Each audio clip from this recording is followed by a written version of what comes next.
میرا سوال یہ ہے کہ حضرت یوسف جو سورہ یوسف ہے اس میں بھی زلیخا کے نام آیا ہے یا وہ نہیں آیا؟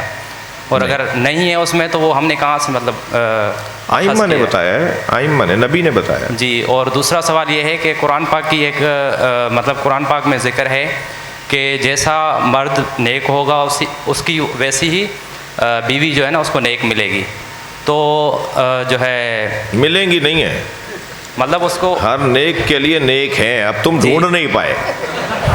نہیں آگا، میرا مقصد دوسرا ہے کہ نیک کے لیے نیک ہے، تو حضرت فرعون جو ہے وہ مشرک تھا، اور جو ہے اس کی بیوی حضرت آسیہ وہ جو ہے پاک دامن تھی، تو ایسے مطلب کیسے ہوا کہ نیک سے نیک تو نہیں ملانا یہ؟ تو اس کی تھوڑی وضاحت۔ جہاں جہاں، بہت شکریہ بہت شکریہ، جہاں جہاں تاریخ میں، اچھا یہ تو طے ہے نا کہ وہ رشتہ کفر کی بنیاد پہ نہیں تھا جی۔ لن یجعل اللہ الکافرین علی المؤمنین سبیلا، قاعدہ یہ ہے کہ اللہ مومنین پر کافروں کو حکومت عطا نہیں کرتا، اور شوہر کو بیوی پر حاکم کہا گیا ہے، اور الرجال قوامون علی النساء، ٹھیک ہے؟ ان دونوں آیتوں کو جوڑیں گے، ایک جانب شوہر کو بیوی پہ حاکم بنایا گیا ہے، جلاد نہیں بنایا گیا ہے۔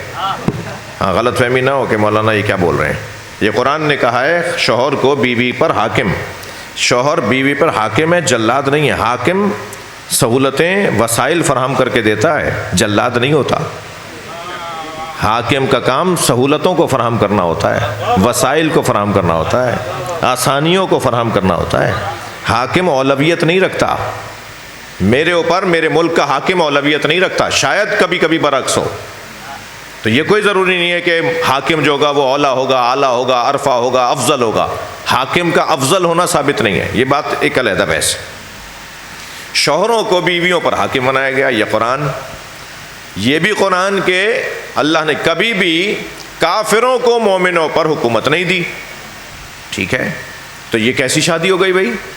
جو حضرت آسیہ بنت مزاحم علیہ السلام اور فرعون، یہ دونوں میں کیسی شادی ہو گئی بھائی؟ کفر کا تقاضا تو یہ ہے کہ ایمان کم سے کم ایک جیسا ہو، یہاں تو ایمان تو دور کی بات، ایک اللہ کی خاص کنیزوں میں سے 4 مقدس عورتوں میں سے ایک عورت، جی 4 مقدس عورتوں میں سے ایک عورت، جب مولا علی کی آمد خانہ کعبہ میں ہوئی تو بی بی فاطمہ بنت اسد کی جو جنت سے مدد کرنے کے لیے بی بی آئی ہیں نا، ان میں ایک آسیہ بھی آئی ہیں۔ اتنی بڑی بی بی، اتنا بڑا مقام حضرت آسیہ کا، اور شوہر کون ہے؟ فرعون، انا ربکم الاعلی، نہ صرف یہ کہ اللہ کو نہیں مانتا بلکہ اللہ کے مقابلے میں کہتا ہے میں اللہ ہوں۔ اب اتنا عجیب رشتہ، تو تاریخ میں اس کو ایک جملے میں اس بات کو مکمل کروں گا، تاریخ میں جہاں جہاں نامناسب ناموزون شادیاں نظر آئی ہیں نا، اس کے پیچھے ایک نبی کی حفاظت کا فلسفہ پوشیدہ تھا۔ ان میں سے ایک شادی حضرت آسیہ اور فرعون کی ہے، بچانا تھا، ایک مقصد تھا، ایک مطلب تھا۔ جی آخری سوال بس لیں گے آج۔ مولانا صاحب میرا 2 سوال ہیں، ایک تو یہ کہ جس طرح آواز نہیں آ رہی، ہیلو جی اچھا، میرا اس میں 2 سوال تھے۔ ایک سوال یہ تھا کہ شب قدر جو ہے وہ رمضان کے مہینے میں، اور ایک کسی دن ہے 23 یا جو بھی ہے، یہ ہر علاقے تو علاقے چینج ہوتی ہے۔ اب چونکہ اس دن رول امین مطلب سارے چیزیں آتی ہیں دنیا میں آتی ہیں، تو کیا یہ علاقوں میں الگ الگ علاقوں میں آتے ہیں؟ پہلا سوال۔ دوسرا سوال یہ ہے کہ قرآن نازل ہوا ہے رمضان میں، لیکن اگر میں ویسے دیکھوں تو شان نزول مختلف اوقات میں مختلف جگہوں پہ آئے ہیں، اور کہیں پہ کچھ آیتیں تبدیل بھی ہوئی ہیں، تو قرآن اگر ایک جگہ نازل ہو چکا تھا تو یہ پھر شان نزول الگ الگ کیوں ہے؟ پہلے سوال دوسرے سوال کا وہ ذہن ذرا قریب ہو جاتا ہے نا، تو دوسرے سوال کا پہلے جواب دے رہا ہوں۔ تو دوسرے سوال کا یہ کہ قرآن جواب یہ ہے کہ قرآن 2 طرح سے نازل ہوا ہے۔ قرآن کے نزول 2 طرح سے ہیں، نزول قرآن 2 طرح سے ہوا ہے، ایک دفعتاً قرآن نازل ہوا ہے اور ایک تدریجاً قرآن نازل ہوا ہے۔ دفعتاً شب قدر میں نازل ہوا ہے، تدریجاً 23 برسوں میں نازل ہوا ہے۔ وہ جو 23 سالوں میں قرآن کی آیات اترتی رہیں اس کو تنزیل اور تدریج کہا جاتا ہے، اور جو شب قدر میں نازل ہوا ہے اسے انزال اور دفعتاً کہا جاتا ہے، یعنی ایک دم قلب مصطفیٰ پہ صلی اللہ علیہ وسلم، ایک دم سرکار کے وجود پہ قرآن اتر آیا، اسے کہتے ہیں نزول دفعی۔ اور جو 23 برس میں شان کے مطابق، ضرورت کے مطابق، حالات کے مطابق وہی آیات جو اتر چکی تھیں، تو نبی کو تو پہلے سے پتہ تھا کہ میرے اوپر یہ قرآن پہلے سے اترا ہوا ہے، تو سرکار پر پھر وہ آیات دوبارہ سے نازل ہوتی تھی۔ یعنی اب وہ کون سی شب قدر تھی؟ سرکار کی اعلان نبوت کے بعد پہلی شب قدر تھی جس میں ایک دم اتر آیا تھا، دوسرے سال کی شب قدر تھی، اس سے ہمیں غرض بھی نہیں ہے۔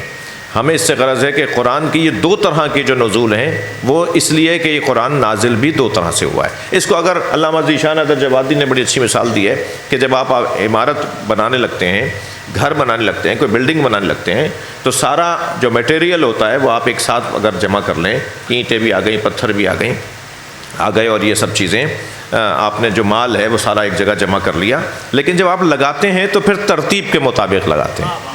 وہ جب انبار ہوا ہوتا ہے تو وہ ایک جگہ ہوتا ہے، لیکن پھر اس میں سے نکال کے یہاں لگا دو، اس میں سے نکال کے وہاں لگا دو۔ قرآن دفعتاً شب قدر میں آیا ہے اور تدریجاً پھر 23 برس تک آتا رہا ہے، ٹھیک ہے، جیسے جیسے اس کو رکھا جاتا رہا۔ ایک تو یہ بات۔ دوسرا، پہلا آپ کا سوال یہ تھا کہ شب قدر ایک تو نہیں ہو سکتی، ٹھیک ہے، اس لیے کہ مشارق ہیں، مغارب ہیں، اس لیے کہ اس وقت یہاں رات ہو رہی ہے، کسی ملک کے اندر اس وقت جو ہے وہ کوئی اور حصہ دن کا آ رہا ہوگا۔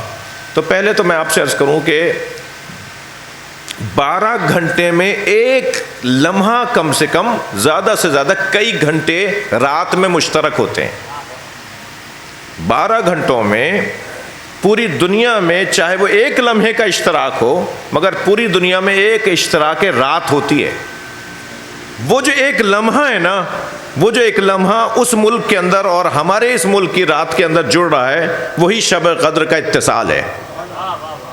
اب وہ اس ایک لمحے میں ممکن ہے، اللہ کے یہاں تو گنا جاتا ہے، اللہ کے یہاں تو تولا جاتا ہے، گنا نہیں جاتا، اللہ کے یہاں تولا جاتا ہے، گنا نہیں جاتا۔ کیا معلوم اس ایک لمحے میں میرے خلوص کی وجہ سے میں نے کوئی ایسی عبادت انجام دے لی ہو جو ساری رات انجام دینے والے کے برابر ہو جائے۔